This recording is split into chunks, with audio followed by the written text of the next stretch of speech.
आखिर के हमार भाई बनिए गइल भौजी दूल्हा बाबू।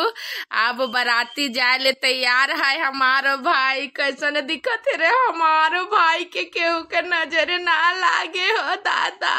नहीं हो ननंदी, केहू के नजरे ना लागे हो। है खातिर तो फूल के बरमाला पिन्हा देले ही, गोटा चेहरा ढाकल है डुमन देवर के।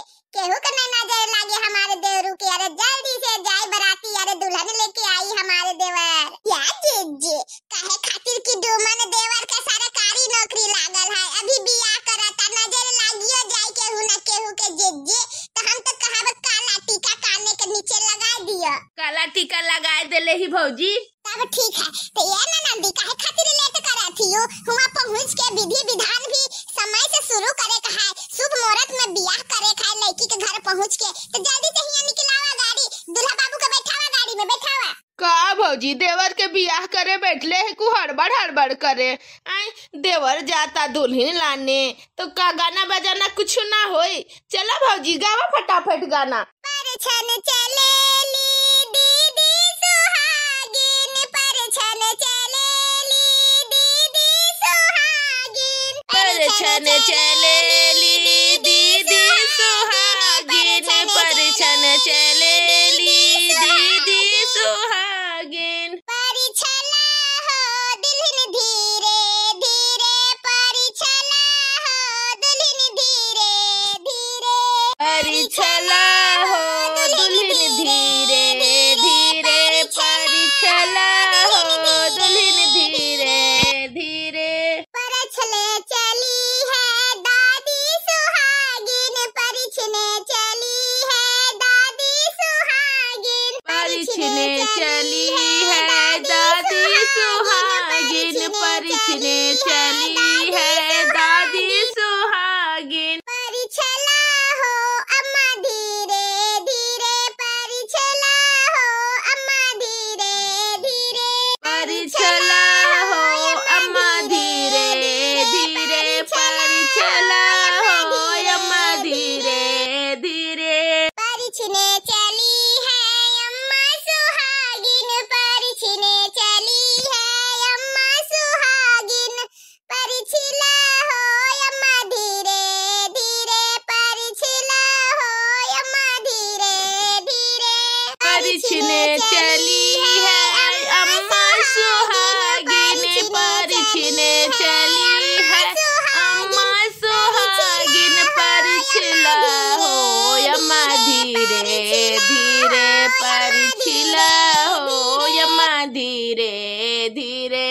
परछन के करो तैयारी, राम सीता लेके आइयन, परछन के करो तैयारी, राम सीता लेके आइयन, परछन के करो तैयारी, राम सीता लेके आइयन, परछन के करो तैयारी, राम सीता लेके आइयन। परछावन को निकली है माता कौशल्या, परछावन को निकली है माता कौशल्या, परछावन को निकली है माता कौशल्या, परछावन को निकली है माता कौशल्या।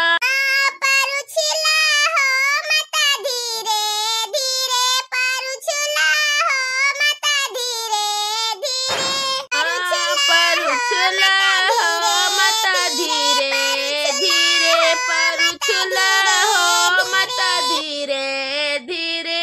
चला अब दूल्हा के बैठावा गाड़ी में, ढेर बेरा भे गइल, दुल्हन के घर भी पहुंचे है मुहूर्त सही मुहूर्त में। चला बैठावा बैठावा जल्दी जल्दी। का हो मुछ कर देवरू दाई हो गोदी करके उठाए के बैठावा साढ़ू बनने वाला के तो खड़ा हो के देखत हवन। बॉडी सोडी कहिया काम आई हो मुछ कर देवरू। या भौजी कहबू तो हम गोदिया करके उठाए के ले जाए बाराती, गाड़ी में बैठे के जरूरी भी नहीं पड़ी। ना हो गोदी में उठाए के लेके जाए के नहीं पड़ी। चला गाड़ी में बैठावा और अच्छा से विधि विधान कर बियाह सब बढ़िया से कुशल मंगल करवाइयो, कोई दिक्कत नहीं आवे के चाहिए शुभ मुहूर्त में। का हो ननंदी जुगुरी छला, भाई के बियाह में नहीं खु जात का करबू घरे रह के? जावा भाई के साथे तू बाराती में। हाँ भौजी हम भी जाते ही, भाई के कैसे छोड़ देब, भाई के साथे साथे हम हो जाते ही भौजी। हम तो कहब भौजी चला तू दोनों ललका भौजी और बड़की भौजी, मजा आई। हाँ चला देवर के बिया है तो भौजी लोग ने काहे पीछे रही ना का बहनी ललका। हाँ जीजी चला चले ले जाए जेन के बाराती में खाना पानी भी खा ले जाए जीजी। हाँ खाना के नाम से तो भड़क का इसके भूख लागे लागल हो ननदी। भौजी रवा लोग ने टेंशन ना ली हुआ जैम के खाना बनता जे पसंद है वो एकदम भर पेट चाड़ी के खाना खा लियो भौजी। चला चला गाड़ी में फटाफट बैठा भौजी। अजी डुमन देवरू तो कोनो बोलते नहीं थे उतना दिन भौजाई जिगरे छल्ला साथे रहत रहे तो बाड़ी बोलत रहे हो देवरू काहे हो दुल्हने के नहीं जाते हो साथ में लेके आइबू काहे चुपचाप हो देवर डुमन। ये भौजी नानू बोली अभी दूल्हा बाबू जे बनल है। ऐसा बात नहीं के भौजी।